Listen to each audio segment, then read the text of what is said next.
Hello friends, welcome to Kannan info Tamil. நம்ம இன்னைக்கு என்ன டாபிக் பார்க்க போறோம் அப்படின்னா, இந்தியா சீனா மற்றும் பாகிஸ்தானை எல்லையில் கவுண்டர் செய்வதற்கு ருத்ரம் 1 அப்படிங்கிற ஆன்டி ரேடியேஷன் மிசைலை டெவலப் செஞ்சிருக்காங்க.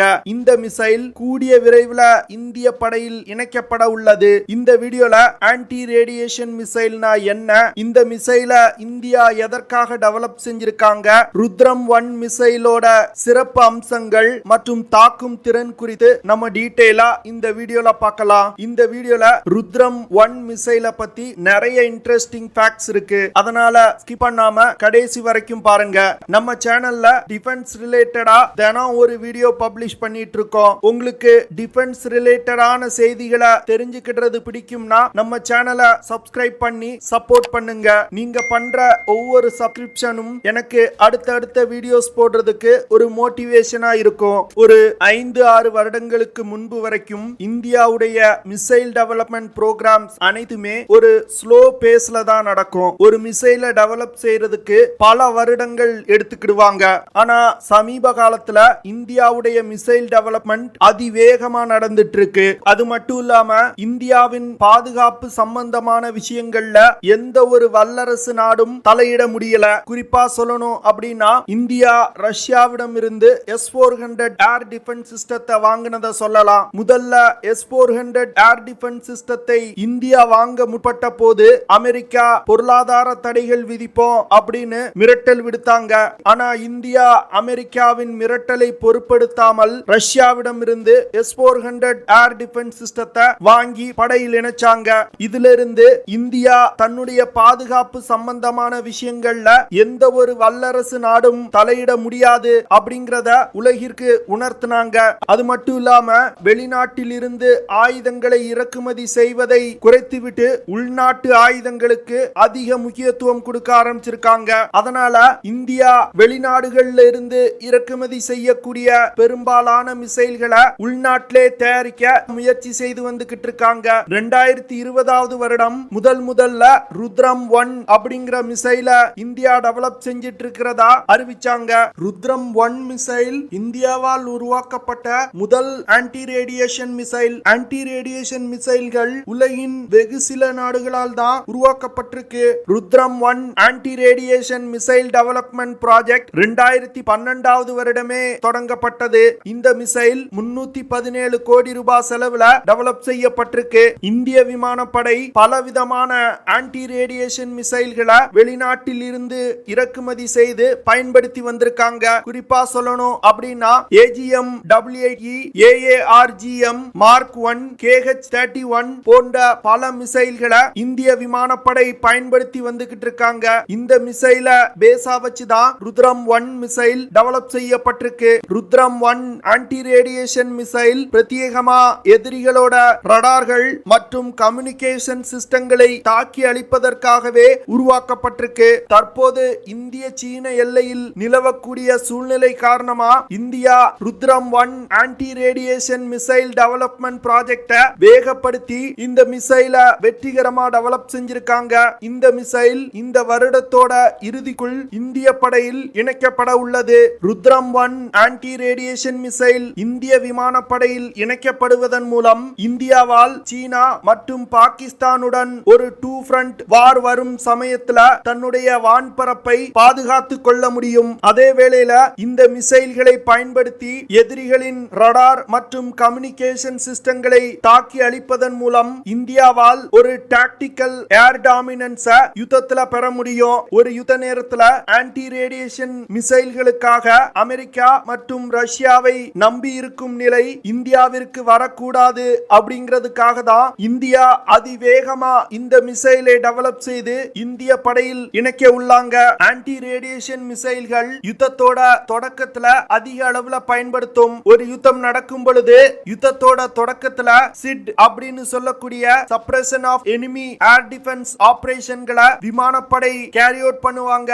அந்த சிட் ஆபரேஷன்கள்ல ஆன்டி ரேடியேஷன் மிசைல்கள் அதிக அளவுல பயன்படுத்தப்படும். அதனால யுத்தத்தோட தொடக்கத்துல எதிரிகளோட கம்யூனிகேஷன் சிஸ்டம் மற்றும் ரடார்களை தாக்கி அழிச்சாச்சுன்னா நமது விமானப்படைக்கு ஏர் சுப்பீரியாரிட்டி கிடைக்கும். இதன் மூலமா எதிரிகளோட மற்ற இலக்கை மிக எளிதா தாக்கி அழிக்க முடியும். ஆன்டி ரேடியேஷன் மிசைல்கள் எதிரிகளோட ஏர் டிஃபென்ஸ் சிஸ்டத்துல உள்ள ரடார்களையும் தாக்கி அழிச்சிரும். இதனால எதிரிகளுடைய ஏர் டிஃபென்ஸ் சிஸ்டங்களும் செயல்படாது.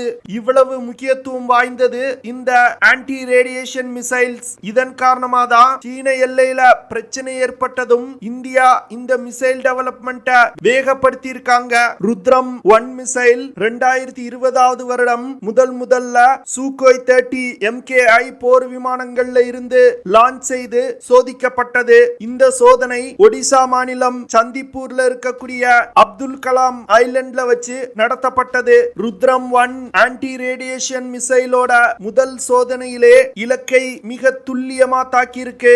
Rudram 1 anti radiation missile development பல காரணங்களால் தாமதமாய் கொண்டே வந்தது. குறிப்பா சொல்லணும் அப்படின்னா இந்த ஆன்டி ரேடியேஷன் மிசைல விமானத்தில் இணைப்பதே ரொம்பவும் ஒரு காம்ப்ளெக்ஸான விஷயம். அதனாலதான் இந்த மிசைல் இந்திய படையில் இணைவது தாமதமாய் கொண்டு வந்தது. ருத்ரம் 1 மிசைல்ல ஒரு பாசிவ் ஹோமிங் ஹெட் இணைக்கப்பட்டிருக்கு. இந்த பாசிவ் ஹோமிங் ஹெட்னால 100 கிலோமீட்டர் சுற்றளவுல உள்ள ரடார் சிக்னல்ஸ் மற்றும் ரேடியோ ஃப்ரீக்வென்சி சிக்னல்களை டிடெக்ட் செய்ய முடியும். அப்படி கண்டுபிடிக்கப்படும் ரடார் மற்றும் கம்யூனிகேஷன் டிவைசஸ் ஜிபிஎஸ் மற்றும் இனிஷியல் நேவிகேஷன் சிஸ்டங்களை பயன்படுத்தி டார்கெட் இருக்கும் லொகேஷனை கண்டுபிடித்து தாக்கி அளிக்கும். ருத்ரம் 1 மிசைலோட இறுதி கட்டத்துல டார்கெட்ஸை நோக்கி வழிநடத்துவதற்கு millimetre wave active radar homing system பயன்படுத்தப்படுது. இது போன்ற பல கைடிங் சிஸ்டங்கள் இருக்கிறதுனால தான் இந்த மிசைல் இலக்கை மிக துல்லியமா தாக்குது. ருத்ரம் 1 ஆன்டி ரேடியேஷன் மிசைல்னால 250 கிலோமீட்டர் தூரத்துல உள்ள ரடார் மற்றும் கம்யூனிகேஷன் டிவைசஸ் மிக துல்லியமா தாக்கி அளிக்க முடியும். இந்த மிசைல்னால குறைந்தபட்சமா 500 மீட்டர்ல இருந்து அதிகபட்சமா 15 கிலோமீட்டர் உயரத்துல பறந்து சென்று இலக்கை தாக்க முடியும். ருத்ரம் 1 மிசைல்னால மாக் 2 அப்படிங்கிற வேகத்துல பறந்து சென்று இலக்கை தாக்க முடியும். மாக் 2 அப்படிங்கிறது ஒலியின் வேகத்தை விட 2 மடங்கு வேகமா சென்று இலக்கை தாக்கும். ருத்ரம் 1 மிசைல் இலக்கை மிக துல்லியமா தாக்கக்கூடியது. ருத்ரம் 1 மிசைலோட circular error probability 5 metre. Circular error probability அப்படிங்கிறது இலக்கில் இருந்து 5 மீட்டர் சுற்றளவுக்குள் இந்த மிசைல்கள்னால தாக்குதல் நடத்த முடியும். ருத்ரம் 1 மிசைல் 600 கிலோகிராம் எடை கொண்டது. இந்த மிசைல் 5.5 மீட்டர் நீளம் கொண்டது. ருத்ரம் 1 மிசைல் 60 கிலோகிராம் எடை கொண்ட வெடிப்பொருட்களை சுமந்து சென்று எதிரிகளோட ரடார் மற்றும் கம்யூனிகேஷன் சிஸ்டங்களை தாக்கி அளிக்கும். இந்த மிசைல்ல ப்ரீ பிராக்மெண்ட் வார்ஹெட்கள் பயன்படுத்தப்படுது. ருத்ரம் 1 மிசைல இயக்குறதுக்கு டூயல் பல்ஸ் ராக்கெட் மோட்டார் பயன்படுத்தப்படுது. இந்த ராக்கெட் மோட்டார் திட எரிபொருளை பயன்படுத்தி இயங்கக்கூடியது.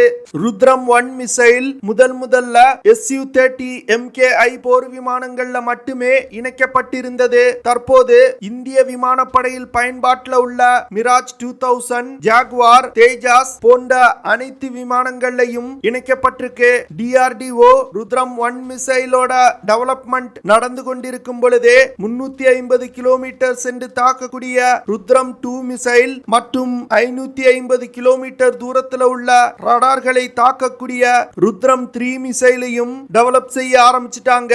இந்த மிசைல்களும் இந்திய விமானப்படையில் இணைக்கப்பட்டுச்சு அப்படின்னா இந்தியாவுடைய ஆன்டி ரேடியேஷன் மிசைல் கேப்பபிலிட்டியில ஒரு மிகப்பெரிய முன்னேற்றம் ஏற்படும். ருத்ரம் ஆன்டி ரேடியேஷன் மிசைல பாரத் டைனமிக்ஸ் லிமிடெட் நிறுவனம் மற்றும் பாரத் எலக்ட்ரிக்கல் லிமிடெட் நிறுவனமும் இணைந்து உருவாக்கி இருக்காங்க. ஓகே ஃப்ரெண்ட்ஸ், நம்ம வீடியோவோட நிறைவு பகுதிக்கு வந்துட்டோம். இதெல்லாம் தான் நான் உங்ககிட்ட ஷேர் பண்ணணும் அப்படின்னு நினைச்ச விஷயங்கள். ஐ ஹோப் நான் ஷேர் பண்ண விஷயங்கள் உங்களுக்கு பிடிச்சிருக்கும்னு நினைக்கிறேன். அப்படி பிடிச்சிருந்துச்சுன்னா ஷேர் பண்ணுங்க, லைக் பண்ணுங்க, கமெண்ட் பண்ணுங்க. மறக்காம நம்ம சேனலுக்கு சப்ஸ்கிரைப் பண்ணுங்க. அப்படியே அந்த பெல் நோட்டிபிகேஷனை கிளிக் பண்ணி ஆல்ங்கிற ஆப்ஷனை எனேபிள் பண்ணிக்கங்க. See you in the next video. Jai Hind.